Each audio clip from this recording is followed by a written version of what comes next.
New tonight, a daycare owner charged with murder will remain in jail after appearing before a DeKalb County judge today. Amanda Hickey is facing charges after Dunwoody police found a 4-month-old baby in her care unresponsive. That baby later died at the hospital. 11 Alive's Chanu Hirsch shows us why a judge denied her bond.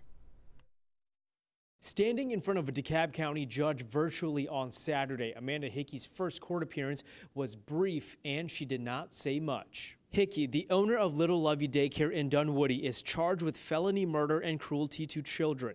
Dunwoody police say officers arrived at Hickey's home on Wednesday and found a 4-month-old baby who was in her care unresponsive. The Georgia Department of Early Care and Learning told 11 Alive Hickey reported the incident herself, saying the child was sleeping in a crib and was later found unresponsive. Paramedics took the baby to a hospital where the infant later died. Officers arrested Hickey on Friday, but investigators still have not released details on how the infant died and what evidence they have that led to her arrest. On Saturday, a judge did not grant Hickey bond. Based on these charges, I do not have the authority to set a bond for you. Only a Superior Court judge can set a bond on these charges. So your attorney will be filing a motion with the Superior Court to have your case set down for a bond hearing. Hickey will have a preliminary hearing coming up, but the date for that has not been set yet.